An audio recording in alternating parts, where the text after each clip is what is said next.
कुरुक्षेत्र की उस रक्तरंजित भूमि पर प्रलय अपनी प्रतीक्षा में मौन खड़ा था। ये वो मौन नहीं था जिसमें शांति हो, ये वो घनीभूत भारी चुप्पी थी जो एक महाविनाश से ठीक पहले ब्रह्मांड को जकड़ लेती है। लाखों कंठों से निकला एक अस्फुट कोलाहल वायु में व्याप्त था। हाथियों की चिंगार, अश्वों की हिनहिनाहट, शस्त्रों की खनखनाहट और उन करोड़ों हृदयों की धड़कन जो जानते थे कि आज का सूर्य वे पुनः अस्त होते हुए नहीं देखेंगे। शंखनाद हो चुका था। वो दिव्य ध्वनि जो धर्म की स्थापना का उद्घोष होनी चाहिए थी, आज मृत्यु के आह्वान जैसी प्रतीत हो रही थी। पांचजन्य, देवदत्त, पौंड्र, हर शंख ने वायु को अपने नाद से चीर दिया था। युद्ध का आरंभ हो चुका था। लाखों योद्धा, जिनकी आंखों में या तो प्रतिशोध की ज्वाला थी या अपने स्वामी के प्रति निष्ठा का अंधा समर्पण, मृत्यु को आलिंगन करने के लिए तत्पर थे। यह सृष्टि का सबसे बड़ा समर था, जहां धर्म और अधर्म की परिभाषाएं इतनी धूमिल हो चुकी थी कि वे केवल देखने वाले की दृष्टि पर निर्भर करती थी। और इस महासागर के ठीक मध्य में दोनों सेनाओं के बीचों बीच वो श्वेत अश्वों से सुसज्जित दिव्य रथ खड़ा था। रथ जिसकी ध्वजा पर स्वयं पवन पुत्र हनुमान विराजमान थे, अपनी अचल उपस्थिति से ही शत्रु के हृदय में भय का संचार कर रहा था। उस रथ पर वो योद्धा खड़ा था जिसके नाम से तीनों लोग कांपते थे।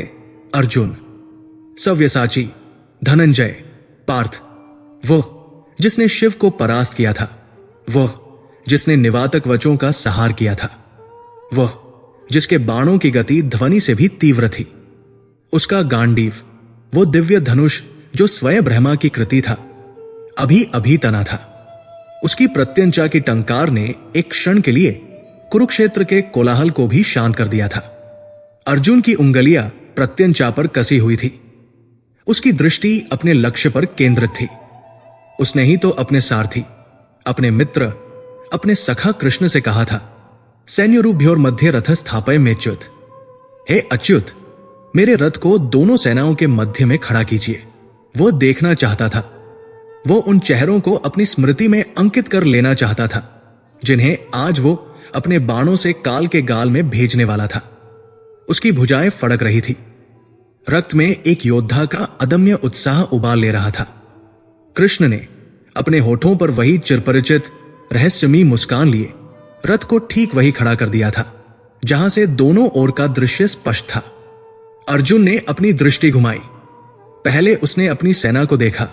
युधिष्ठिर का धर्मध्वज, भीम की गदा का दंभ, नकुल सहदेव का युवा जोश, धृष्टद्युम्न की प्रतिज्ञा।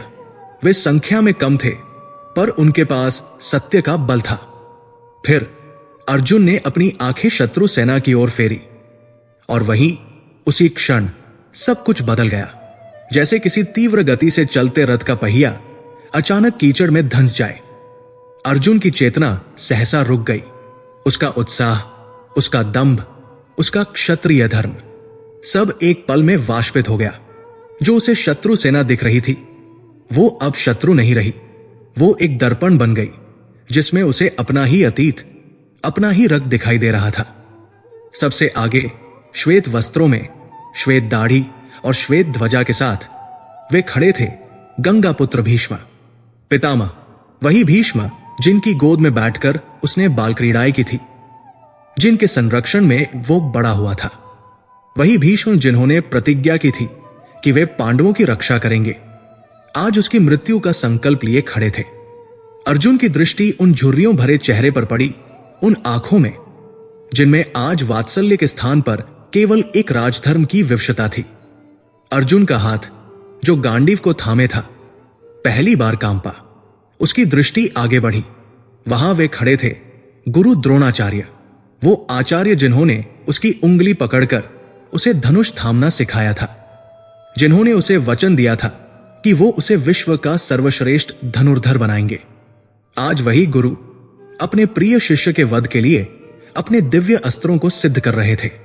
अर्जुन को वह दिन याद आया जब गुरु द्रोण ने कहा था, तुम्हें केवल पक्षी की आंख दिखनी चाहिए। अर्जुन, आज अर्जुन को अपने गुरु का केवल वो रूप दिख रहा था जो उसके प्राण लेने को आतुर था। आचार्य के बगल में उनका पुत्र, उसका बाल सखा अश्वत्थामा खड़ा था।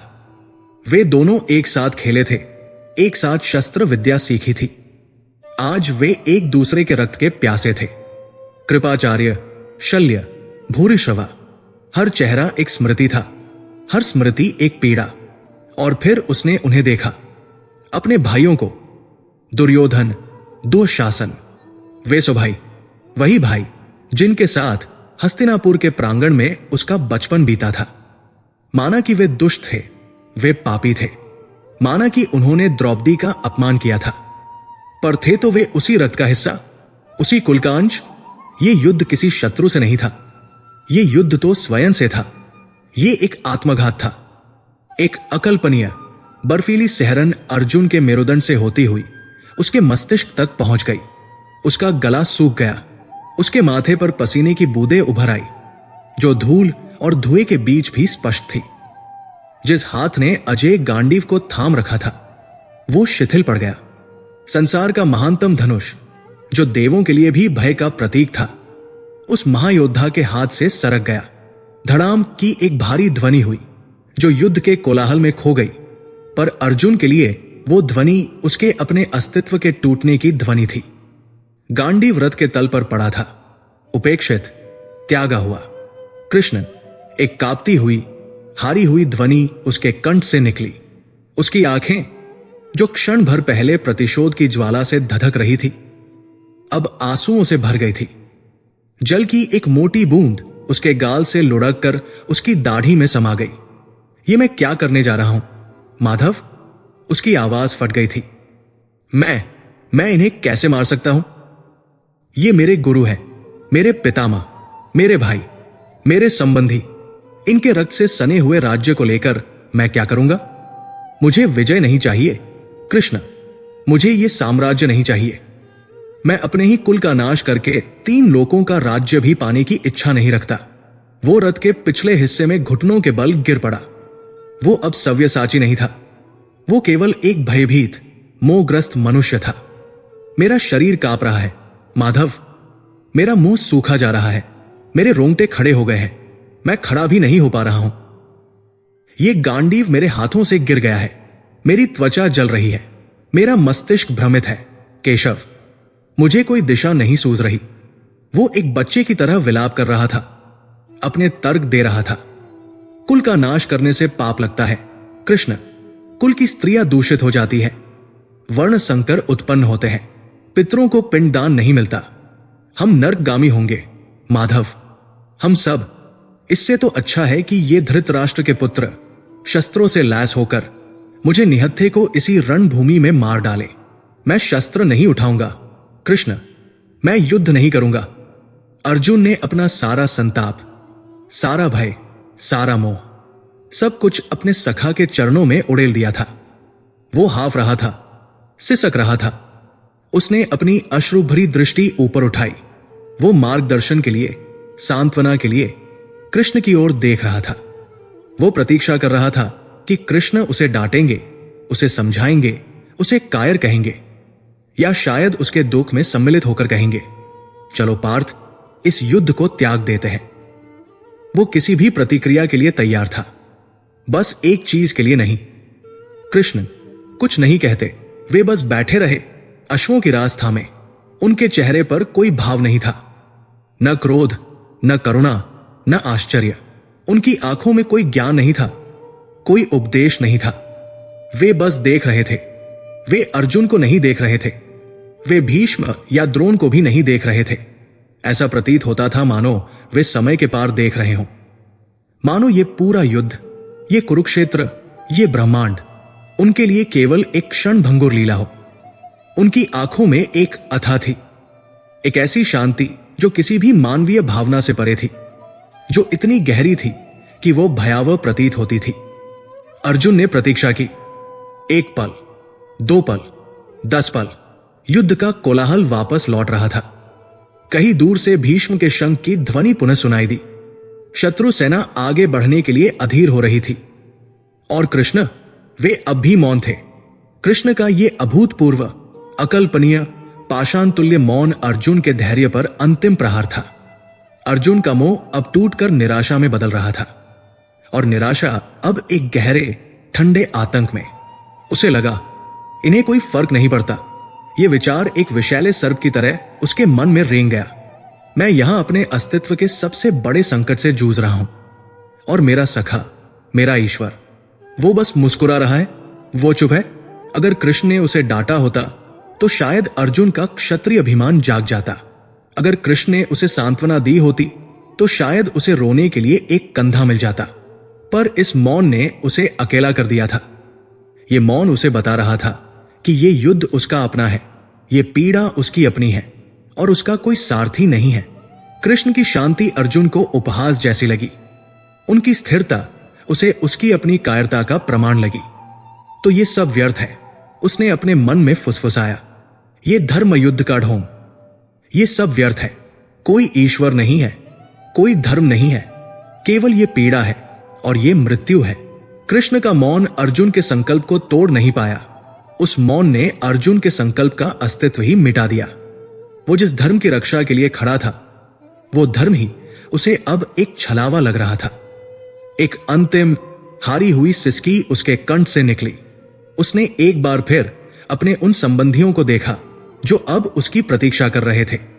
उसने एक बार गिरे हुए गांडीव को देखा जो अब उसे लकड़ी के एक बेजान टुकड़े से अधिक नहीं लग रहा था। और उसने अंतिम बार कृष्ण के उस शांत निर्विकार मुखमंडल को देखा और वो उठ खड़ा हुआ, लेकिन लड़ने के लिए नहीं। उसने अपने दिव्य कवच को छुआ, अपने तरकश को देखा और फिर घृणा से अपना मुंह फेर लिया। उसने रथ की पाल से अपना पांव नीचे रखा। ठंडी कठोर धरती का स्पर्श उसे उस दिव्य रथ की अग्नि से अधिक सुरक्षित लगा। कृष्ण ने उसे रोकने के लिए हाथ नहीं बढ़ाया, उन्होंने उसे पुकारा नहीं। वे बस देखते रहे, मानो वे जानते हों कि यह भी होना ही है। अर्जुन रथ से उतर गया। वह दोनों सेनाओं के बीच उस शून्य में खड़ा था। एक क्षण के लिए उसने अपने भाइयों के ध्वज की ओर देखा, फिर कौरवों के, और फिर वो मुड़ा। वो युद्ध के मैदान से, धर्म से, अपने भाइयों से और कृष्ण के उस असहनीय मौन से भाग खड़ा हुआ। वो अंधकार में भाग रहा था। ये सूर्यास्त का अंधकार नहीं था, ये उसके अपने मोह और निराशा का अंधकार था। वो उस दिशा में भाग रहा था जहां से वो आया था, उस शिविर की ओर जहां शांति थी, जहां मृत्यु का ये वीभत्स उत्सव नहीं था। उसके कानों में लाखों योद्धाओं का कोलाहल नहीं, बल्कि केवल कृष्ण के मौन की गूंज थी। संसार का महानतम धनुर्धर अपने शस्त्र और अपने सारथी को त्याग कर कुरुक्षेत्र के मैदान से पीठ दिखाकर भाग गया था। और रथ पर अकेले कृष्ण खड़े थे। उनके होठों पर अब भी वही हल्की सी मुस्कान थी। उन्होंने अश्वों की रास को थोड़ा खींचा। वे जानते थे युद्ध अभी आरंभ नहीं हुआ था, यह केवल अध्याय 1 था।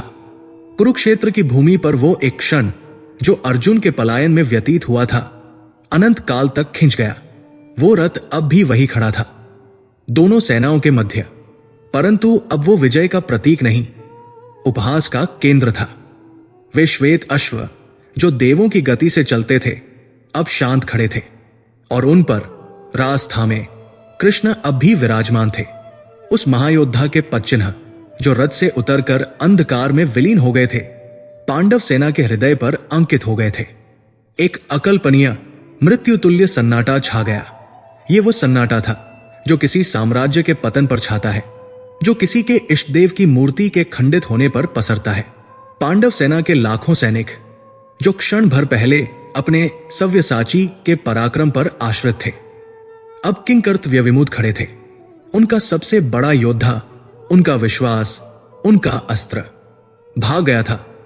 युधिष्ठिर के रथ का ध्वज कांप रहा था और उसके साथ ही धर्मराज युधिष्ठिर का पूरा शरीर कांप रहा था। उनके हाथ से उनका प्रिय भाला छूट कर गिर पड़ा। यह भय से अधिक था, यह उनके अस्तित्व का संकट था। उनका संपूर्ण जीवन धर्म की स्थापना पर केंद्रित था। यह युद्ध भी धर्म के लिए था और आज धर्म की सबसे बड़ी पताका धारण करने वाले ने ही धर्म को पीठ दिखा दी थी। युधिष्ठिर की आंखों के सामने वो दृश्य घूम गया। द्रौपदी का चिरहरण, लाक्षागृह की अग्नि, वनवास के 13 वर्ष, वे सब व्यर्थ हो गए। क्या उनका धर्म इतना खोखला था कि उसका सबसे बड़ा रक्षक ही उसे त्याग दे? उनके होंठ फड़फड़ाए, अर्जुन। पर उस नाम में अब कोई पुकार नहीं थी, केवल एक हारी हुई स्वीकृति थी। यदि युधिष्ठिर निराशा के सागर में डूब रहे थे, तो भीमसेन क्रोध की ज्वाला में जल रहे थे। उनके विशाल वक्षस्थल से एक ऐसी घुरघुराहट निकली जो किसी घायल सिंह की भी न हो। उनकी मुट्ठियां अपनी गदा पर इतनी शक्ति से भिंज गई कि उनके नख उनकी ही हथेलियों में धंस गए और रक्त की बूंदें टपकने लगी। कायर, वो अपने ही भाई के लिए चीखे। ये चीख कौरवों के लिए नहीं थी, ये उस भागे हुए योद्धा के लिए थी। उसने हम सबको धोखा दिया। उसने पांचाली के अपमान का प्रतिशोध लेने की प्रतिज्ञा को भंग किया। यदि उसे भागना ही था तो ये शस्त्र उठाने का प्रपंच क्यों किया? भीम का क्रोध तर्कहीन था, शुद्ध था। वो युद्ध के परिणाम की चिंता नहीं कर रहे थे, वे केवल इस विश्वासघात से आहत थे।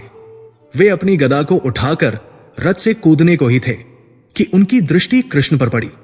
कृष्ण, अच्युत, वे अब भी शांत थे, उसी निर्विकार भाव से। उनके मुख पर न अर्जुन के जाने का दुख था, न पांडवों की इस दशा पर करुणा। वे बस बैठे थे, मानो किसी बात की प्रतीक्षा कर रहे हों, मानो ये पलायन भी उनकी किसी वृहत्तर योजना का ही एक अंग हो। उनका ये मौन, जो पहले अर्जुन को तोड़ गया था, अब पूरी पांडव सेना के धैर्य को तोड़ रहा था। ये मौन उन्हें बता रहा था कि उनका ईश्वर उनकी सहायता नहीं करेगा। दूसरी ओर कौरव सेना में भी एक क्षणिक भ्रम की स्थिति थी। पितामह भीष्म ने अपनी आंखें सिकोड़ ली। उन्होंने अर्जुन को शस्त्र त्यागते देखा था, पर वे ये मानने को तैयार नहीं थे कि वो भाग जाएगा। ये उनके क्षत्रिय धर्म की कल्पना से परे था। ये संभव नहीं। वे बुदबुदाए। आचार्य द्रोण का मस्तक झुक गया। ये उनके सर्वश्रेष्ठ शिष्य का अपमान नहीं था, ये उनकी अपनी शिक्षा का अपमान था। उन्हें लगा जैसे आज वे स्वयं पराजित हो गए हों। किंतु यह भ्रम क्षणिक था। दुर्योधन, जो पीछे खड़ा यह सब देख रहा था, पहले तो अविश्वास से हाफा और फिर एक उन्मादी अट्टहास में फूट पड़ा। उसका पूरा शरीर उस विजय के दम से हिल रहा था जो उसे बिना लड़े ही मिल गई थी। देखा, देखा पितामह, देखा आचार्य, वो चीखा। मैंने कहा था, ये पांडव कायर है, इनका धर्म केवल बातों में है। इनका सबसे बड़ा योद्धा युद्ध के शंखनाद से ही डरकर भाग खड़ा हुआ। ये युद्ध तो आरंभ होने से पहले ही समाप्त हो गया। शकुनी का पासा जैसे आज फिर से चल गया था। भीष्म और द्रोण एक दूसरे को देख रहे थे। वे अर्जुन के इस पलायन से चकित अवश्य थे, पर वे योद्धा थे, वे राजनीतिज्ञ थे। उन्होंने अवसर को पहचान लिया। शत्रु का सेनापति विहीन हो चुका था, शत्रु का मनोबल टूट चुका था। यह करुणा दिखाने का समय नहीं था, यह राजधर्म निभाने का समय था। भीष्म की बाहुबली भुजा उठी और उन्होंने अपने देवव्रत शंख को मुख से लगा लिया। उस शंखनाद में अब कोई दुविधा नहीं थी, उसमें केवल मृत्यु का स्पष्ट आदेश था। द्रोणाचार्य ने भी अपने धनुष की प्रत्यंचा खींच ली। आक्रमण। कौरवों की 11 अक्षौहिणी सेना, जो एक क्षण पहले अर्जुन के गांडीव के भय से सहमी हुई थी, अब एक भूखे भेड़ियों के झुंड की तरह टूट पड़ी। पृथ्वी कांप उठी। लाखों रथ, हाथी और पैदल सैनिक एक प्रलयनकारी सुनामी की तरह उस सेना की ओर बढ़े जिसका मस्तिष्क ही शून्य हो चुका था। धृष्टद्युम्न, जो पांडवों के सेनापति थे, चीखकर व्यूहर्चना का आदेश देने का प्रयास कर रहे थे, पर उनकी ध्वनि उस कोलाहल में खो गई। पांडव सेना के पास अर्जुन को केंद्र में रखकर एक आक्रामक व्यू की योजना थी। अर्जुन के जाते ही वो व्यू एक कागज की नाव की तरह बिखर गया। बिना अर्जुन के पांडव सेना बिखर गई। ये युद्ध नहीं था, ये एक नरसंहार था। जो सैनिक लड़ने आए थे, वे अब केवल बचने के लिए भाग रहे थे। जिन्हें शत्रु का सहार करना था, वे अब अपने ही साथियों को रौंदते हुए पीछे हट रहे थे। भीष्म अपने रथ पर सवार उस बिखरी हुई भीड़ में वैसे ही घुस गए जैसे कोई गरुड़ सर्पों के झुंड में घुसता है। उनके बाणों की कोई गणना नहीं थी। वे अब उस स्नेह से बंधे नहीं थे जो उन्हें अर्जुन के प्रति रोक रहा था। वे आज केवल एक योद्धा थे, हस्तिनापुर के प्रति निष्ठावान। द्रोणाचार्य ने अपने अस्त्रों का मुख खोल दिया। वे बाण वर्षा कर रहे थे और पांडव सेना के पास उन दिव्य अस्त्रों का कोई उत्तर नहीं था। अश्वत्थामा, कृपाचार्य और दुर्योधन के भाई, वे सब उस सेना को गाजर मूली की तरह काट रहे थे। इस संपूर्ण विनाश के मध्य केवल एक योद्धा खड़ा था। भीमसेन, भागो कायरों, भागो। वो अपनी ही सेना पर चीखे, पर मैं नहीं भागूंगा, मैं अकेला इन सब का वध करूंगा। अपनी गदा को घुमाते हुए भीम उस कौरव सागर में कूद पड़े। वे अकेले थे, वे व्यूहरचना के अभाव में लड़ रहे थे। वे रणनीति से नहीं, केवल क्रोध से लड़ रहे थे। वे एक प्राकृतिक आपदा थे। जहां उनकी गदा पड़ती, वहां पृथ्वी रक्त से लाल हो जाती। उन्होंने दुर्योधन के कई भाइयों को एक ही प्रहार में उनके रथों समेत चूर्ण कर दिया। हाथियों को उनकी सूंड से पकड़कर घुमा फेंका। एक क्षण के लिए जहां भीम खड़े थे, वहां कौरव सेना का बढ़ना रुक गया। पर यह वीरता मूर्खतापूर्ण थी। द्रोणाचार्य ने इस एकाकी दानव को देख लिया। उन्होंने उसे हराने का प्रयास नहीं किया, उन्होंने उसे फंसाने का निश्चय किया। उन्होंने अपने कुशल धनुर्धरों को आदेश दिया कि वे भीम पर सीधा प्रहार न करें, बस उसे चारों ओर से घेर ले, उसे वही उलझाए रखो। भीम घिर गए। वे उस चक्रव्यूह में फंस गए थे जिसे द्रोण ने केवल उनके लिए रचा था। वे अब भी लड़ रहे थे, वे अब भी मार रहे थे, पर वे आगे नहीं बढ़ पा रहे थे। वे अपनी ही सेना के किसी काम नहीं आ रहे थे। उनका क्रोध, जो उनकी सबसे बड़ी शक्ति थी, आज उनकी सबसे बड़ी दुर्बलता बन गया था, क्योंकि उसने उनकी बुद्धि को हर लिया था। और भीम के फंसते ही पांडव सेना की बची खुची रीद भी टूट गई। अब कोई रक्षक नहीं था। द्रोण और भीष्म ने अपना संहारक नृत्य जारी रखा। सैनिक मर रहे थे, घोड़े और हाथी चिंघार रहे थे। कुरुक्षेत्र की भूमि, जो धर्म की स्थापना के लिए चुनी गई थी, कुछ ही घंटों में अधर्म की विजय का मूक साक्षी बन गई। युधिष्ठिर ने अपने रथ पर अपनी आंखें बंद कर ली। वे ये नरसंहार नहीं देख पा रहे थे। सूर्य पश्चिम की ओर ढलने लगा।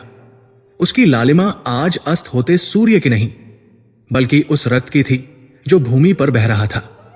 युद्ध विराम का शंख बजा। यह ध्वनि पांडवों के लिए किसी जीवनदान से कम नहीं थी। कौरव सेना विजय के नारे लगाते हुए अपने शिविरों की ओर लौटी। उनका एक भी बड़ा योद्धा हताहत नहीं हुआ था। पांडव सेना के बचे खुचे सैनिक लंगड़ाते हुए, अपने मृत साथियों के शवों को लांघते हुए अपने शिविर की ओर लौटे। हर चेहरे पर एक ही भाव था, आतंक। जब सूर्यास्त का अंतिम प्रकाश भी बुझ गया और रात्रि का अंधकार छा गया, तब उस विनाश का वास्तविक चित्र स्पष्ट हुआ। शिविर में केवल करहाने की ध्वनियां थी। युधिष्ठिर अपने रथ से उतरे। उनके श्वेत वस्त्र रक्त के छींटों से सने थे। उन्होंने उस मैदान की ओर देखा जहां गिद्ध और सियार अपना भोज आरंभ कर चुके थे। आकलन किया गया, पांडवों की एक तिहाई सेना का सहार हो चुका था। पहले ही दिन बिना अपने प्रमुख योद्धाओं को खोए कौरवों ने युद्ध का एक तिहाई हिस्सा जीत लिया था। युधिष्ठिर अपने शिविर में गए और धड़ाम से भूमि पर बैठ गए। भीम, जो जैसे तैसे उस घेरे से बचकर लौटे थे, क्रोध और थकान से हाफ रहे थे। उनके शरीर पर अनगिनत घाव थे। नकुल और सहदेव अपने सेनापतियों से बात करने का व्यर्थ प्रयास कर रहे थे। तभी शिविर के द्वार पर कृष्ण अपने रथ से उतरे। वे अब भी उतने ही शांत थे। उन्होंने न तो युधिष्ठिर को सांत्वना दी, न भीम के घावों को देखा। वे बस आकर अपने स्थान पर खड़े हो गए। युधिष्ठिर ने उस अपार शांति से भरे चेहरे को देखा और उस धर्मराज को, उस सत्यवादी को पहली बार यह आभास हुआ, ये युद्ध पहले ही दिन हारा जा चुका है। उनके पास न सेना बची थी, न मनोबल, और उनका सबसे बड़ा योद्धा, उनका भाई, न जाने किस अंधकार में खो चुका था। धर्म की पराजय का प्रथम दिवस समाप्त हो चुका था। उस रात पांडव शिविर में शांति नहीं थी, वहां मातम पसरा था। यह वो सक्रिय रुदन भरा मातम नहीं था जो मृत्यु पर होता है, बल्कि यह वो घनीभूत मूक अंधकार था जो आशा की मृत्यु पर छाता है। कुरुक्षेत्र की ठंडी वायु में केवल दो ध्वनियां शेष थी, घायलों की धीमी हृदय विदारक कराहें और उन योद्धाओं की सिसकियां जिन्होंने आज अपने भाइयों, पुत्रों और पिताओं को धर्म के नाम पर एक व्यर्थ की बलि चढ़ते देखा था। एक तिहाई सेना का नाश हो चुका था और यह ज्ञात नहीं था कि वे अपने शत्रु के शस्त्रों से अधिक मरे थे या अपने ही सेनानायक के पलायन से उपजे भय से। मशालें जल रही थी, पर उनका प्रकाश जैसे उस शिविर में व्याप्त निराशा के घने कोहरे को भेद नहीं पा रहा था। वे परछाइयों को कम करने के स्थान पर उन्हें और अधिक भयावह और अधिक दानवाकार बना रही थी। मुख्य शिविर के भीतर स्थिति और भी गंभीर थी। यह किसी राजसी शिविर जैसा नहीं, बल्कि एक श्मशान जैसा प्रतीत हो रहा था, जहां जीवित लोग अपनी ही चिता की प्रतीक्षा कर रहे थे। धर्मराज युधिष्ठिर सत्य और निष्ठा की वह प्रतिमूर्ति अपने सिंहासन पर एक पाषाण प्रतिमा की भांति जड़ बैठे थे।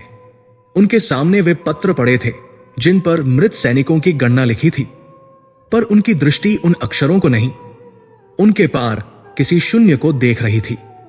उनका धर्मध्वज आज उनके ही भाई के रथ से उतरकर भाग गया था। उनका पूरा जीवन, उनका वनवास, उनका अज्ञातवास, उनका यह धर्मयुद्ध का संकल्प सब एक क्षण में अर्थहीन हो गया था। यदि युधिष्ठिर निराशा के ठंडे सागर में डूब चुके थे, तो भीमसेन क्रोध की धधकती ज्वाला में जल रहे थे। उनके विशाल शरीर पर अनगिनत घाव थे, जिनसे अभी भी रक्त रिस रहा था, पर उन्हें इस पीड़ा का किंचित भी आभास नहीं था। वे एक बंदी सिंह की भांति शिविर में यहां से वहां टहल रहे थे। उनकी गदा उनके कंधे पर इस प्रकार टिकी थी मानो वह उनके शरीर का ही एक अंग हो। हर 2 पग पर वे रुकते, अपने मुक्के को शिविर के एक स्तंभ पर दे मारते, और उनके कंठ से एक अस्फुट घुरघुराहट निकलती, जिसमें अर्जुन और कायर शब्द एक दूसरे में घुले मिले थे। नकुल अपने वैद्यों के साथ घायलों की मरहम पट्टी का समन्वय करने का प्रयास कर रहे थे, पर उनके स्वयं के हाथ कांप रहे थे। और सहदेव सबसे भयावह थे। वे शिविर के सबसे अंधकारपूर्ण कोने में अपनी आंखें मूंदे पद्मासन में बैठे थे, पर यह ध्यान की मुद्रा नहीं थी। उनका पूरा शरीर एक लयबद्ध कंपन से कांप रहा था, जैसे उन्हें कोई तीव्र ज्वर चढ़ गया हो। उनके होंठ हिल रहे थे। वे मौन रहकर भविष्य की गणना कर रहे थे, उन नक्षत्रों को पढ़ने का प्रयास कर रहे थे जो आज रक्त के बादलों से ढक गए थे। तभी शिविर का पर्दा एक झटके से हटा। यह किसी प्रहरी का ससम्मान प्रवेश नहीं था, यह एक तूफान का आगमन था। द्रौपदी ने प्रवेश किया। वो साम्राज्ञी पांचाली नहीं थी, वो याज्ञसेनी थी, अग्नि से उत्पन्न, और आज वो अग्नि अपने चरम पर थी। उसके केश जो 13 वर्षों से खुले थे, आज युद्ध की धूल और अपने ही आंसुओं के नमी से उलझे हुए किसी नागिन की भांति उसकी पीठ पर लहरा रहे थे। उसकी आंखें, वे रो नहीं रही थी, वे जल रही थी। उनमें आंसुओं का जल नहीं, बल्कि अपमान और निराशा का वो लावा था जो किसी भी क्षण फट सकता था। उसने शिविर में उपस्थित किसी भी व्यक्ति को नहीं देखा, न अपने पति युधिष्ठ के पाषाणवत शरीर को, न भीम के अदम्य क्रोध को। उसकी दृष्टि ने एक क्षण में पूरे कक्ष का निरीक्षण किया और अपने लक्ष्य पर स्थिर हो गई। कृष्ण, वे शिविर के मध्य में एक जलते हुए दीपक के पास खड़े थे। वे वैसे ही शांत थे जैसे वे रथ पर थे। उनके मुख पर न पराजय का दुख था, न अर्जुन के पलायन का क्षोभ। वे बस वहां खड़े थे, मानो इस संपूर्ण विनाश के नाटक के वे केवल एक दर्शक हो। द्रौपदी अपने पतियों के पास से गुजर गई। उसने युधिष्ठिर की कातर पुकार कृष्ण को अनसुना कर दिया। उसने भीम के उस हाथ को झटक दिया जो उन्होंने उसे सांत्वना देने के लिए बढ़ाया था। वो सीधा कृष्ण के सम्मुख जाकर खड़ी हो गई, इतनी निकट कि वे दोनों एक दूसरे की श्वास को अनुभव कर सकते थे। शिविर की सारी ध्वनियां, घायलों की कराहें, भीम की घुरघुराहट, सब एक क्षण में विलीन हो गई। आप द्रौपदी की ध्वनि एक चीत्कार नहीं थी, ये एक फुसफुसाहट थी, इतनी तीक्ष्ण और विषभरी कि वो किसी भी कृपाण से अधिक गहरी चोट कर सकती थी। कृष्ण ने कुछ नहीं कहा, वे बस उसे देखते रहे। उनकी गहरी काली आंखों में एक ऐसा ब्रह्मांडीय सूनापन था जिसे समझना किसी भी मनुष्य के लिए असंभव था। ये सब देख रहे थे आप, उसने पुनः कहा। उसकी आवाज कांप रही थी। अपने सखा को, अपने प्रिय पार्थ को धर्म को पीठ दिखाकर भागते हुए देख रहे थे। वो कृष्ण के चारों ओर धीरे धीरे चक्कर काटने लगी, जैसे कोई घायल सिंहनी अपने शिकार को अंतिम प्रहार से पहले परख रही हो। वो भागा, माधव, वो कायर जिसने मेरी सभा में लिए गए प्रतिज्ञाओं को अपने मोह के क्षण में भुला दिया। वो भाग गया। वो पुनः उनके सामने आकर रुकी। और आप जो सारथी थे, आप जो उसके मार्गदर्शक थे, आप जो स्वयं को उसका सखा कहते नहीं थकते थे, जब वो मेरे अपमान का प्रतिशोध लेने के स्थान पर युद्ध भूमि से भाग रहा था, तब आपने क्या किया? और फिर उसका संयम टूट गया। वो अपने घुटनों पर गिर पड़ी। पर यह प्रार्थना नहीं थी, ये आरोप था। उसने अपने मुक्कों से धरती को पीटा और अपनी पूरी शक्ति से चीखी, वो चीख जो उसके हृदय के 13 वर्षों के संताप को लिए हुए थी। आपने उसे रोका क्यों नहीं? यह प्रश्न पूरे शिविर में तोपों के गोले की तरह गूंज गया। युधिष्ठिर ने अपने कान ढक लिए। भीम की गदा उनके हाथ से छूटकर गिर पड़ी। आप तो ईश्वर हैं, वो विलाप कर रही थी। आप तो त्रिकालदर्शी हैं। आप चाहते तो अपने सुदर्शन से उसका शीश काट देते। आप चाहते तो अपने विराट रूप से उसे भयभीत कर देते। आप चाहते तो पृथ्वी को आदेश देते कि वो फट जाए और उस कायर को निगल ले। पर आपने कुछ नहीं किया कृष्ण। आपने उसे जाने दिया। आपने मुझे एक बार फिर हारने दिया। आपने मेरे प्रतिशोध को आज फिर से एक कायर के मोह के आगे बलि चढ़ जाने दिया। क्यों माधव, क्यों? द्रौपदी का पूरा शरीर हिंसक सिसकियों से हिल रहा था। उसने अपना मस्तक धरती पर टिका दिया था। शिविर में उस रात का सबसे घना सन्नाटा छा गया। भीम और युधिष्ठिर भी कृष्ण की ओर देख रहे थे। उनके मन में भी यही प्रश्न था। क्यों? कृष्ण ने एक गहरी श्वास ली। वे नीचे झुके और द्रौपदी को उसके कंधों से पकड़कर उठाया। उनकी पकड़ दृढ़ थी पर कोमल भी। उन्होंने अपनी पीतांबरी के छोर से द्रौपदी के उन आंसुओं को पोंछा जो अब क्रोध के स्थान पर विशुद्ध पीड़ा से बह रहे थे। उन्होंने द्रौपदी की आंखों में सीधे देखा। उनकी आवाज शांत थी, पर उस शांति में एक सागर की गहराई थी। धर्म का मार्ग स्वयं चुनना पड़ता है पांचाली। द्रौपदी ने अविश्वास से अपनी आंखें सिकोड़ ली। यह कैसा उत्तर था? कृष्ण ने अपनी बात जारी रखी। उनकी दृष्टि अब द्रौपदी से हटकर शिविर में उपस्थित हर व्यक्ति पर घूम रही थी। उसे थोपा नहीं जा सकता। वे बोले, यदि मैं आज उसे बलपूर्वक उस रथ पर बिठाए रखता, यदि मैं अपने ईश्वरीय बल से उसे युद्ध करने के लिए विवश कर देता, तो क्या वह धर्म युद्ध होता? नहीं, वो एक दास का कृत्य होता। उसका शरीर यहां युद्ध करता, पर उसकी आत्मा बहुत दूर जा चुकी होती। मुंह में जकड़ा हुआ योद्धा जब शस्त्र उठाता है तो वो धर्म की स्थापना नहीं करता, वो केवल अपने संताप को बढ़ाता है। उसका हर बाण लक्ष्य से भटक जाता, क्योंकि उसका लक्ष्य युद्ध भूमि पर नहीं, अपने ही मन के भीतर होता। उन्होंने द्रौपदी के कंधों को छोड़ा और एक पग पीछे हटे। ये अर्जुन का युद्ध है द्रौपदी, ये उसका धर्म है और अपने धर्म का चयन उसे स्वयं करना होगा। मैं उसका सारथी हूं, मैं उसे मार्ग दिखा सकता हूं, मैं उसे युद्ध के मध्य तक ला सकता हूं, पर युद्ध की प्रथम प्रत्यंचा उसे स्वयं ही चढ़ानी होगी। यदि वो निर्णय मेरा होता तो ये युद्ध मेरा होता, अर्जुन का नहीं। ये उत्तर, ये दार्शनिक, ठंडा, निर्विकार उत्तर किसी को संतुष्ट नहीं करता। द्रौपदी के मुख पर एक विक्षिप्त सी हंसी आई। वो हंसी और रुदन का एक भयानक मिश्रण थी। चैन? वो फुसफुसाई। आप चैन की बात करते हैं? जब उस दुष्ट दुशासन ने भरी सभा में मेरे केश खींचे थे, तब मेरा चयन क्या था? जब इन 5 महाबलियों ने अपने इस धर्मराज के आदेश पर अपने मस्तक झुका लिए थे, तब मेरा चयन क्या था? तब तो आपने मेरे चयन की प्रतीक्षा नहीं की थी केशव। तब तो आपने मेरे धर्म को नहीं, मेरी लज्जा को बचाया था। आज जब मेरे अपमान के प्रतिशोध का समय आया, तो आपको धर्म और चयन का यह गूढ़ ज्ञान स्मरण हो आया। वाह माधव, वाह! वो घृणा से मुड़ी। ये सब छल है, एक अंतहीन छल, और मैं इस छल का केंद्र हूं। वो युधिष्ठिर या भीम की ओर देखे बिना टूटे हुए कदमों से शिविर से बाहर निकल गई, उस अंधकार में जहां असंख्य घायल सैनिक कराह रहे थे।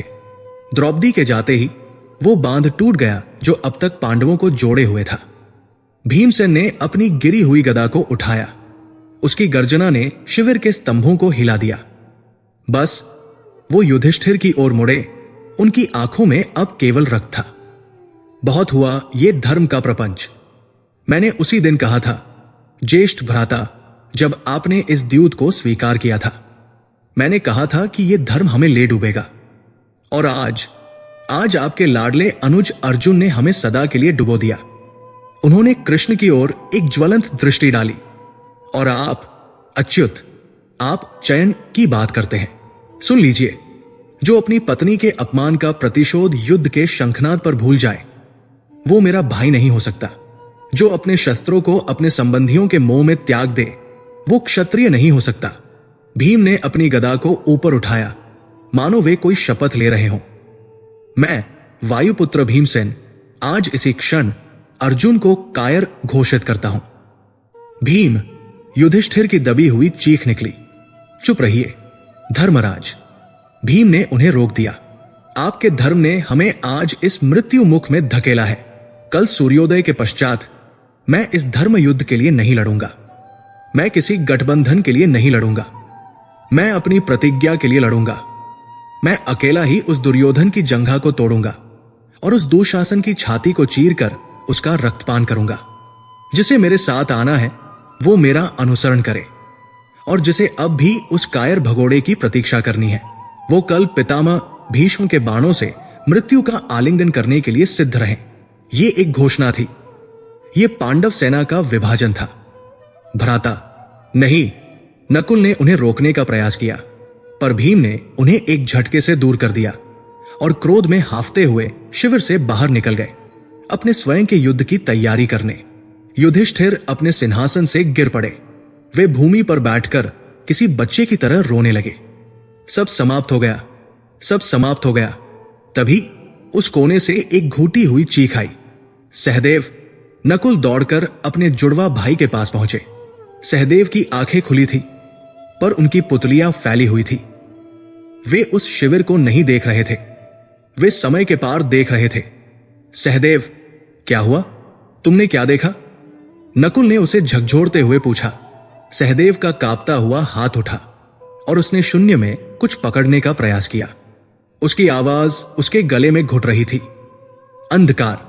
वो फुसफुसाया, मैंने गणना की। नक्षत्र अपने स्थान पर नहीं है। सब कुछ बदल गया है। क्या बदल गया है? सहदेव, स्पष्ट कहो। युधिष्ठिर ने रेंगते हुए आकर पूछा। सहदेव ने अपनी भयभरी आंखें अपने ज्येष्ठ भ्राता पर टिका दी। विजय का योग नहीं है। ये शब्द वज्रपात की तरह गिरे। अर्जुन के बिना। सहदेव हाफते हुए बोला, धर्म की स्थापना का नक्षत्र अस्त हो चुका है। मैंने आगे देखा, केवल रक्त है, अंतहीन रक्त, और अंत में महाविनाश, सर्वनाश। हमारा भी, कौरवों का भी, सबका। ये अंतिम प्रहार था। भीम का क्रोध तोड़ने वाला था। सहदेव की भविष्यवाणी मारने वाली थी। पांडवों का गठबंधन टूट चुका था। युधिष्ठिर अपने धर्म की मृत्यु का शोक मना रहे थे। भीम अपने एकाकी प्रतिशोध के लिए निकल चुके थे। सहदेव भविष्य के अंधकार में खो चुके थे। द्रौपदी का विश्वास चकनाचूर हो चुका था, क्योंकि उनका नायक, उनका सबसे बड़ा योद्धा ही धर्म छोड़ चुका था। और इस संपूर्ण विघटन, इस फूट और इस भविष्य के अंधकार के मध्य कृष्ण अकेले खड़े रहे। उन्होंने उस शिविर को देखा जो अब एक परिवार का नहीं, बल्कि टूटे हुए स्वप्नों का खंडहर था। उन्होंने एक श्वास ली और धीमे स्थिर कदमों से शिविर के द्वार की ओर चल पड़े। वे बाहर उस ठंडी रक्तरंजित रात्रि में देखने लगे। उनका मुख अब भी शांत था। वे अब भी प्रतीक्षा कर रहे थे।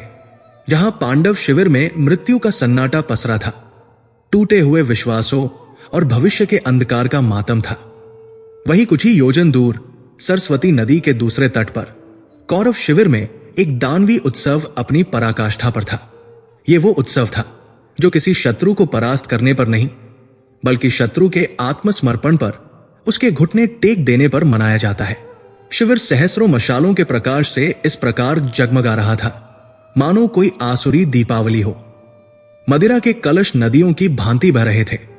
संगीत और नगाड़ों का शोर इतना तीव्र था कि वो उस विलाप को दबा रहा था जो कुरुक्षेत्र के मैदान में अभी भी गूंज रहा था, जहां लाखों मृत और आहत सैनिक गिद्धों और सियारों के भोज बन रहे थे। इस संपूर्ण उत्सव के केंद्र में, अपने भव्य शिविर के मध्य, रानियों और दासियों से घिरा स्वर्ण के एक ऊंचे आसन पर वो विराजमान था, हस्तिनापुर का युवराज दुर्योधन। उसका विशाल वक्षस्थल मदिरा और दम से फूल रहा था। उसके नेत्र रक्तवर्ण हो रहे थे। ये केवल मदिरा का मद नहीं था, ये अहंकार का, उस विजय का मद था जो बिना लड़े ही प्राप्त हो गई थी। उस विजय का जिसने उसके सबसे बड़े भय को ही असत्य सिद्ध कर दिया था। उसने अपने स्वर्ण चक को हवा में उठाया। मदिरा उसके अधरों से छलककर उसकी छाती पर गिर रही थी। विजय, वो चीखा और उसके साथ ही पूरा शिविर जयघोष से कांप उठा। सुयोधन की विजय। पर इन सभी जयकारों, संगीत और कोलाहल के ऊपर एक ध्वनि थी जो उस रात्रि के अंधकार को चीर रही थी। दुर्योधन का अट्टहास। यह कोई साधारण हंसी नहीं थी, यह वो ध्वनि थी जो तब उत्पन्न होती है जब अहंकार अपनी सभी सीमाओं को लांघकर स्वयं को ईश्वर घोषित कर देता है। यह वो हंसी थी जिसने कभी इंद्रप्रस्थ के उस माया निर्मित सभावन में द्रौपदी के मुख से निकलकर उसके हृदय को भेदा था। आज वही हंसी उससे 100 गुना अधिक घृणित और उन्मादी होकर उस रात्रि में गूंज रही थी।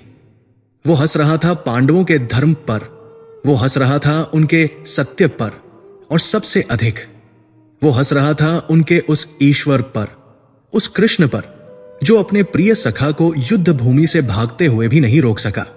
कहा गया वो गांडिवधारी। दुर्योधन ने अपने मामा शकुनी की ओर देखकर हुकार भरी, जो अपने आसन पर बैठा अपनी कुटिल मुस्कान के साथ पासे फेंकने का अभिनय कर रहा था। कहा गया वह जो कहता था कि वो अकेले ही संपूर्ण कौरव सेना का संहार कर देगा। भाग गया कायर, धर्मपुत्र का अनुज, धर्म को ही पीठ दिखाकर भाग गया। दुःशासन, जिसके वस्त्र अभी भी पांडव सैनिकों के रक्त से सूखे नहीं थे, अपनी गदा को भूमि पर पटकते हुए बोला, भाग कहां तक जाएगा भ्राताश्री, कल का सूर्योदय उसके जीवन का अंतिम सूर्योदय होगा। वो जहां भी छिपा होगा हम उसे ढूंढ निकालेंगे और उसका वध वैसे ही करेंगे जैसे किसी भयभीत मृग का किया जाता है। वध। दुर्योधन पुनः हंसा। उसका अट्टहास पूरे हस्तिनापुर में, उस मृतप्राय कुरुक्षेत्र में गूंज रहा था। नहीं अनुज, वध तो वीरों का होता है। उसे बंदी बनाया जाएगा, उसे उसी हस्तिनापुर की सभा में लाया जाएगा और उसी पांचाली के सम्मुख हम उसे नग्न करके। वाक्य पूरा होने से पहले ही शिविर पुनः अट्टहास से गूंज उठा। यह विजय का उत्सव नहीं था, यह प्रतिशोध की वीभत्स कल्पना का उत्सव था। दुर्योधन अपने आसन से उठ खड़ा हुआ। उसका संतुलन लड़खड़ाया, पर उसके अहंकार ने उसे थाम लिया। उसने अपनी मदिरा का चषक भूमि पर दे मारा। संगीत एक क्षण में रुक गया। सब उसकी ओर देखने लगे। आज उसने अपनी तर्जनी को आकाश की ओर उठाते हुए घोषणा की, आज यह सिद्ध हो गया है कि देवता भी मेरे साथ है। आज यह सिद्ध हो गया है कि वो धर्म जिसके दम में वे पांडव वन वन भटकते रहे, वो केवल एक छलावा है, एक भ्रम है। उन्होंने कहा कि धर्म हमारे साथ नहीं है, पर आज विजय किसके साथ है? आपके साथ युवराज। सेनापतियों ने एक स्वर में कहा। उन्होंने कहा कि कृष्ण, वो मायावी, उनकी रक्षा करेगा। पर आज उनका कृष्ण क्या कर सका? वो केवल अपने सारथी धर्म का निर्वाह करता रहा, अपने स्वामी को युद्ध भूमि से भगाता रहा। यह सिद्ध करता है कि वो कृष्ण भी केवल एक मनुष्य है, एक ग्वाला है, और मेरी शक्ति के सम्मुख वो भी नपुंसक है। ये ईशनिंदा थी, पर आज उसे रोकने वाला कोई नहीं था। आज से दुर्योधन की आवाज गहरी और अधिक भयावह हो गई। आज से कुरुक्षेत्र का, हस्तिनापुर का और इस आर्यावर्त का धर्म वही होगा जो मैं कहूंगा। धर्म वह है जो विजयी की इच्छा है, धर्म वह है जो दुर्योधन की इच्छा है। मैं ही धर्म हूं, मेरी आज्ञा ही विधान है। यह अधर्म का राज्याभिषेक था। यह उस विचार की विजय थी कि शक्ति ही सत्य है। और इस विभत्स घोषणा के साक्षी उस शिविर के 2 सबसे सम्मानित कोनों में 2 वृद्ध योद्धा बैठे थे, पितामह भीष्म और गुरु द्रोणाचार्य। वे उत्सव में सम्मिलित नहीं थे। उनके समक्ष न मदिरा थी, न कोई परिचारिका। वे बस बैठे थे, अपनी प्रतिज्ञाओं में बंधे, मूक दर्शक बने हुए। जब दुर्योधन ने स्वयं को धर्म घोषित किया, तब भीष्म के हाथ, जो उनके घुटनों पर रखे थे, इतनी जोर से भिंज गए कि उनके श्वेत केशों वाले रोए खड़े हो गए। उनकी प्रतिज्ञा, हस्तिनापुर के सिंहासन की रक्षा करने की उनकी प्रतिज्ञा आज उन्हीं के गले में बंधी वो जंजीर बन गई थी जो उन्हें अधर्म के इस रथ से बांधकर घसीट रही थी। वे उस सिंहासन की रक्षा कर रहे थे जिस पर आज अधर्म स्वयं आसीन हो गया था। वे चाहकर भी उठ नहीं सकते थे। वे चाहकर भी इस उन्मादी युवक को दंड नहीं दे सकते थे, क्योंकि उन्होंने वचन दिया था। उनकी महानता ही उनका बंधन थी और द्रोणाचार्य, उनके मस्तक पर ग्लानि की रेखाएं स्पष्ट थी। उनका प्रिय शिष्य, जिसे उन्होंने अपने पुत्र से भी अधिक स्नेह दिया, आज कायर कहलाया जा रहा था और वे चुपचाप सुन रहे थे। उन्हें अर्जुन के पलायन से उतनी घृणा नहीं हुई थी जितनी घृणा उन्हें दुर्योधन के इस विजय उत्सव से हो रही थी। पर वे भी बंधे थे। वे हस्तिनापुर के राज कर्मचारी थे। वे अपने नमक से बंधे थे। उनकी संपूर्ण दिव्यास्त्रों की विद्या, उनकी ब्रह्मास्त्र की सिद्धि आज एक ऐसे अहंकारी बालक के चरणों में पड़ी थी जो धर्म और अधर्म का भेद ही नहीं जानता था। वे दोनों कुरु वंश के दो सबसे मजबूत स्तंभ आज केवल उस ढहती हुई छत को देख रहे थे जिसे उन्होंने स्वयं अपने हाथों से संभाल रखा था। दुर्योधन की दृष्टि उन पर पड़ी। उनके मौन ने उसके उन्माद को और भड़का दिया।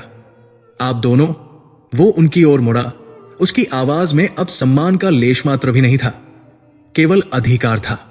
आप दोनों ने देखा कि कैसे वो कायर भागा। अब कोई दुविधा नहीं रह गई है। अब कोई मोह शेष नहीं है। कल उसने अपनी मुट्ठी बांधी। कल का सूर्योदय पांडवों के वंश का अंतिम सूर्योदय होगा। अवश्य। युवराज, शकुनी ने अपनी लंगड़ी चाल चलते हुए उसके पास आकर कहा। पर कल के सूर्योदय की प्रतीक्षा ही क्यों करनी है? एक सन्नाटा छा गया।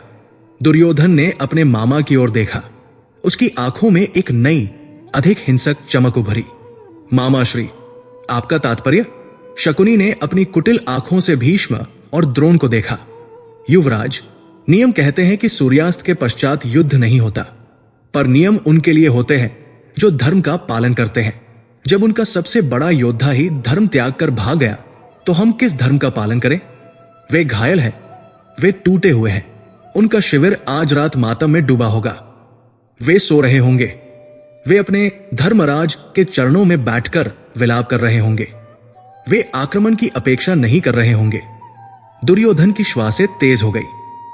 उसे यह विचार किसी दिव्य वरदान जैसा लगा। आप कहना चाहते हैं रात्रि आक्रमण? शकुनी फुसफुसाया, पर उसकी ध्वनि किसी विस्फोट से कम नहीं थी। यह सुनते ही आचार्य द्रोण अपने आसन से उठ खड़े हुए। उनका संयम टूट गया। नहीं युवराज, ये अधर्म की पराकाष्ठा होगी। युद्ध के नियम। नियम? दुर्योधन उस वृद्ध आचार्य पर चीखा जो उसके गुरु थे। नियम पराजितों के लिए होते हैं आचार्य। नियम उनके लिए होते हैं जिनके पास शक्ति नहीं होती। मेरे पास शक्ति है।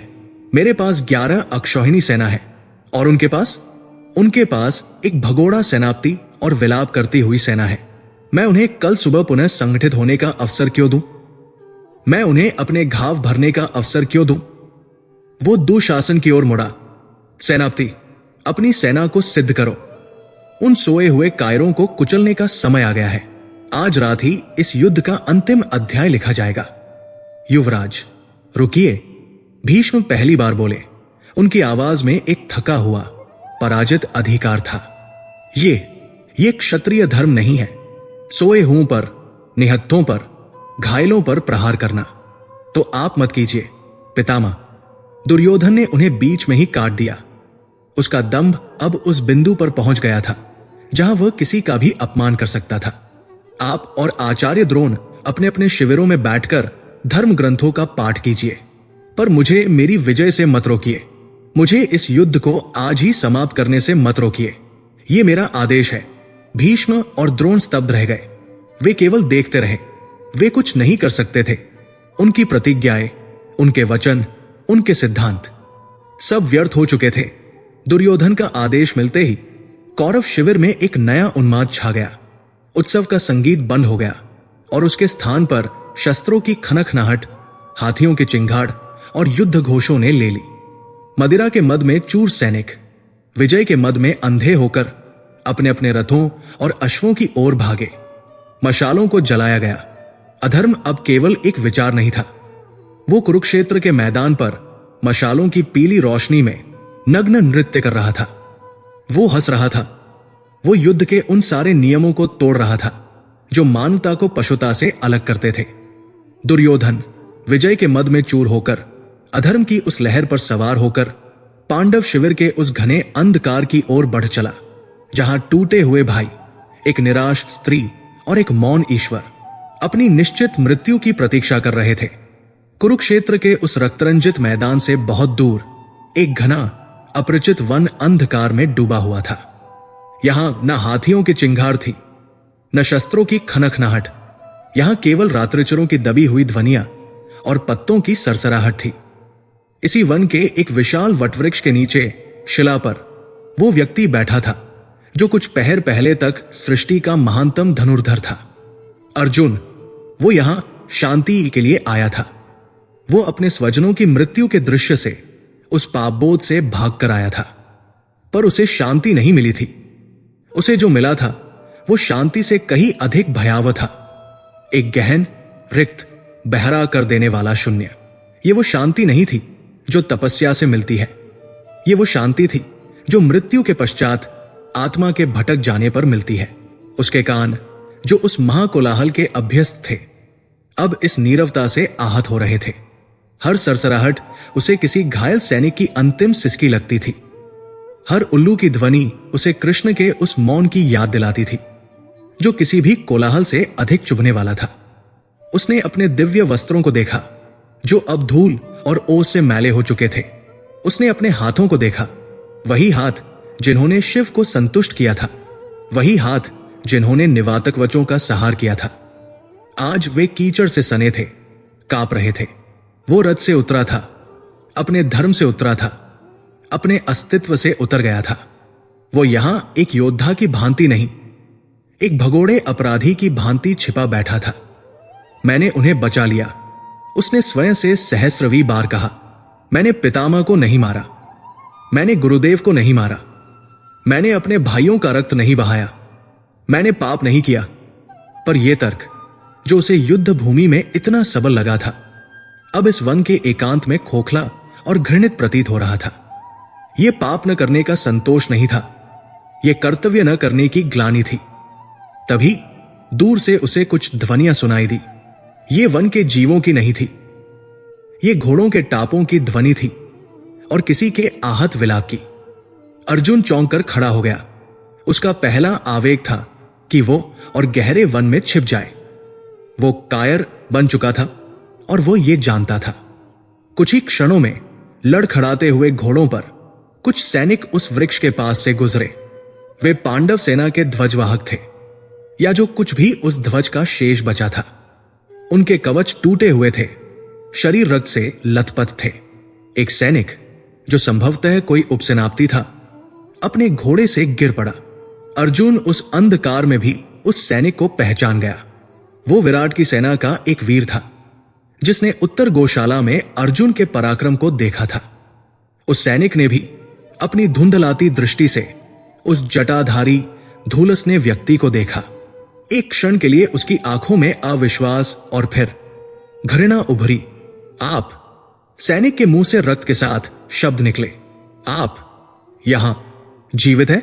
इस जीवित शब्द में इतना विष था कि अर्जुन कई पग पीछे हट गया। क्या हुआ? अर्जुन ने कांपती आवाज में पूछा, यद्यपि उसका हृदय जानता था कि क्या हुआ होगा। वही जो एक कायर सेनापति के भाग जाने पर होता है। राजकुमार, सैनिक चीखा। उसका दुख क्रोध में बदल गया। सर्वनाश! उन्होंने रात्रि आक्रमण किया। अर्जुन का हृदय जैसे किसी ने मुट्ठी में भींच लिया हो। रात्रि आक्रमण? ये तो अधर्म है।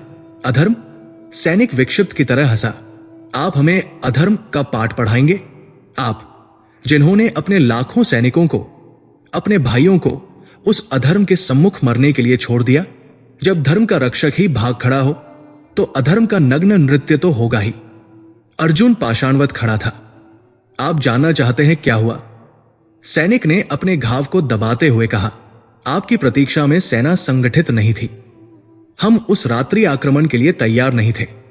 वे भेड़ियों की तरह हमारे शिविरों में घुस आए। उन्होंने घायलों को मार डाला, सोए हुओं को चीर दिया। उन्होंने हाथियों को उन्मत्त करके हमारे ही शिविरों पर दौड़ा दिया। कोई व्यू नहीं था, कोई रक्षक नहीं था। भीम, भ्राता भीम, अर्जुन की आवाज घुट गई। भीमसेन। सैनिक की आंखों में एक क्षण के लिए श्रद्धा चमकी। वे अकेले लड़े, एक दानव की भांति। उन्होंने अकेले ही कौरवों की एक अक्षौहिणी को रोक रखा था। वे आपको पुकार रहे थे, अर्जुन। वे गांडीवधारी को पुकार रहे थे, पर गांडीवधारी तो अपने धर्म को बचाने के लिए वन में छिपा बैठा था। उन्हें द्रोण और भीष्म ने मिलकर घेर लिया। वे अब भी लड़ रहे थे जब तक हम भागे, पर वे घिर चुके थे। वे और युधिष्ठिर। ये प्रश्न पूछते ही सैनिक की आंखों की रही सी ज्योति भी बुझ गई। वो भूमि पर गिर पड़ा और बच्चों की तरह रोने लगा। धर्मराज, धर्मराज युधिष्ठिर। उन्होंने धर्मराज को बंदी बना लिया है।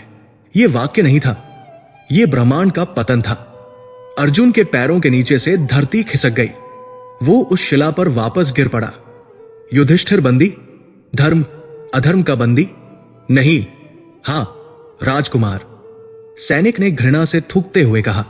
और आपका प्रिय शत्रु दुर्योधन। उसका अट्टहास पूरे कुरुक्षेत्र में गूंज रहा है। उसने प्रतिज्ञा की है, वो कल प्रातः धर्मराज को उन्हीं की पत्नी के सम्मुख। द्रौपदी। अर्जुन का शरीर एक झटके से सीधा हुआ। हां, द्रौपदी। सैनिक की आवाज में अब केवल क्रूर व्यंग्य था। दुर्योधन ने घोषणा की है कि वह द्रौपदी को पुनः उसी सभा में लाएगा, और इस बार उसे बचाने के लिए कोई कृष्ण नहीं होगा, और न ही उसके वीर पति होंगे, जो अपने स्वजनों के मोह में अपनी पत्नी को एक बार फिर अपमानित होने के लिए छोड़कर भाग गए। ये शब्द नहीं थे, ये पिघला हुआ सीसा था, जो अर्जुन के कर्ण छिद्रों से होता हुआ उसकी आत्मा तक पहुंच गया था। वो शांति जिसके लिए वो भागा था, वो अब उसे एक भयंकर असनीय अपराध बोध, आत्मग्लानि की तरह खा रही थी। ये शांति नहीं थी, ये उसकी कायरता का प्रमाण थी। ये वो सड़ांध थी जो उसके क्षत्रिय धर्म के शव से उठ रही थी। उसने अपने भाइयों को मौत के मुंह में धकेल दिया था। उसने अपने धर्मराज को बंदी बनवा दिया था, और उसने पांचाली को। एक अमानवीय चीत्कार उस वन के सन्नाटे को चीरती हुई निकली। ये अर्जुन की चीत्कार थी। उसने अपने उन स्वजनों को बचाने के लिए शस्त्र त्यागे थे, जिनकी मृत्यु निश्चित थी, जो धर्म के विरुद्ध खड़े थे, और अपने उस मोह में उसने उन निर्दोष सैनिकों को मरवा दिया जिन्होंने उस पर विश्वास किया था। उसने अपने उन भाइयों को फंसवा दिया जिन्होंने उसके लिए अपना संपूर्ण जीवन दांव पर लगा दिया था। एक झटके से क्रोध और ग्लानि की एक उन्मादी लहर में वो वापस जाने के लिए पलटा। उसकी दृष्टि अपने उस त्यागे हुए धनुष पर पड़ी जो वृक्ष के तने से टिका हुआ था। गांडीव, मैं जाऊंगा, वो गुर्राया। मैं उस दुर्योधन की भुजाएं उखाड़ दूंगा। मैं द्रोण और भीष्म को। वो गांडीव उठाने के लिए झुका। उसने उस दिव्य धनुष को स्पर्श किया जो कभी उसके शरीर का ही एक अंग था, और तभी उसका शरीर जकड़ गया। उसने धनुष को उठाने की कोशिश की, पर उसके हाथ कांप रहे थे। यह वो कंपन नहीं था जो मोह से उपजा था। यह वो कंपन था जो शक्तिहीनता से, पराक्रम के खो जाने से उपजता है। जिस गांडीव को वो खेल खेल में उठा लेता था, वो आज उसे मेरु पर्वत से भी अधिक भारी लग रहा था। उठो, उसने अपने हाथों को आदेश दिया, पर हाथ नहीं उठे। धनुष वही पड़ा रहा। वो उसे स्पर्श कर सकता था, पर उसे धारण नहीं कर सकता था। उसे कृष्ण के वे शब्द याद आए जो उन्होंने नहीं कहे थे। उनका वो मौन अब स्पष्ट हो रहा था। शस्त्र की शक्ति केवल लोहे या प्रत्यंचा में नहीं होती, वो धारण करने वाले के धर्म में होती है, उसके संकल्प में होती है। और अर्जुन का संकल्प टूट चुका था, उसका धर्म भ्रष्ट हो चुका था, वो अपना पराक्रम खो चुका था। दिव्य गांडीव जो धर्म की स्थापना के लिए बना था, एक धर्म भ्रष्ट कायर के हाथों में आने से इंकार कर रहा था। अर्जुन उस धनुष के सामने घुटनों के बल गिर पड़ा। वो अब संसार का महानतम धनुर्धर नहीं था, वो एक शक्तिहीन, पराजित टूटा हुआ मनुष्य था। वो घायल सैनिक जो अपनी अंतिम श्वासें ले रहा था, इस दृश्य को देखकर हंसा। एक सूखी ठंडी हंसी। देवता भी कायरों का साथ छोड़ देते हैं राजकुमार। और उस सैनिक ने अपने प्राण त्याग दिए। अर्जुन उस मृत शरीर को, उस अडिग गांडीव को और उस अंधकार को देखता रहा। उसे अंततः समझ आया, वो जिस चीज को करुणा और स्वजनों का मोह समझ रहा था, वो वास्तव में केवल उसका स्वार्थ था। अपनी आत्मा को पीड़ा से बचाने का एक घृणित प्रयास था। और अपने उस स्वार्थ को बचाने के लिए उसने संपूर्ण मानवता को, धर्म के अंतिम अवशेष को अधर्म के हाथों सौंप दिया था। युधिष्ठिर बंदी थे, भीम घिरे हुए थे, द्रौपदी का पुनः अपमान निश्चित था, और वो अर्जुन अपने ही शस्त्र के सम्मुख नपुंसक बना बैठा था। सर्वनाश हो चुका था, और इसका रचयिता भीष्म या द्रोण नहीं, दुर्योधन नहीं, बल्कि वो स्वयं था। कथा का चक्र घूमता है, समय का सर्प अपनी ही पूंछ को निगल लेता है। हम वापस वही पहुंच जाते हैं, कुरुक्षेत्र।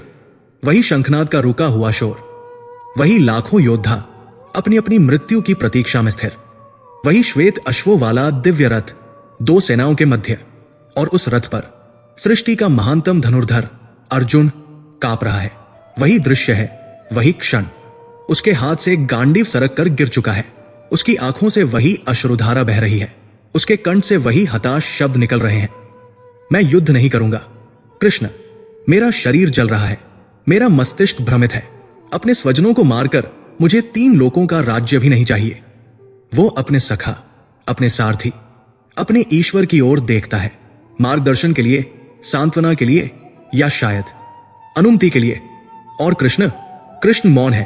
उनकी आंखों में वही अथा है, वही निर्विकार भाव, मानो ये अर्जुन का विलाप नहीं, केवल वायु का एक झोंका हो। पर इस बार ये दृश्य केवल अर्जुन और कृष्ण का नहीं है। इस बार हम दर्शक भी वहां उपस्थित है, और हम वो जानते हैं जो अर्जुन नहीं जानता। हम उस भविष्य को देख चुके हैं जो इस अभूतपूर्व, इस घातक मौन से जन्मेगा।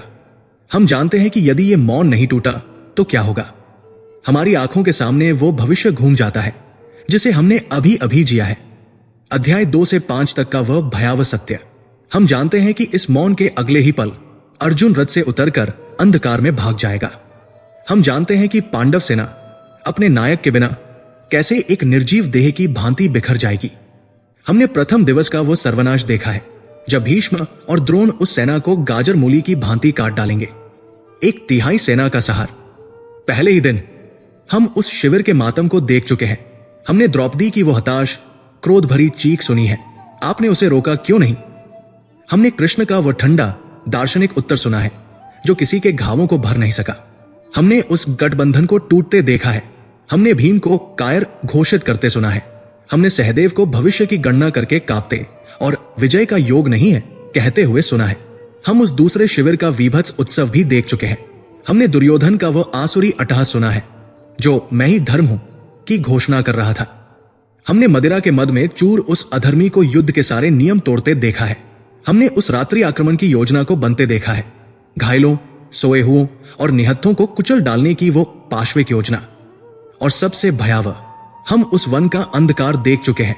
हम उस टूटे हुए पराजित अर्जुन को देख चुके हैं जो अपनी शांति में अपनी ही आत्मग्लानि से भस्म हो रहा था।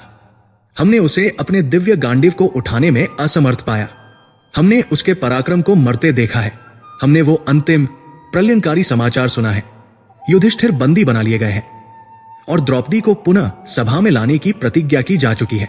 हम जानते हैं कि ये मौन, कृष्ण का ये क्षणिक मौन, केवल अर्जुन का मोह नहीं तोड़ेगा, ये धर्म की नींव ही तोड़ देगा।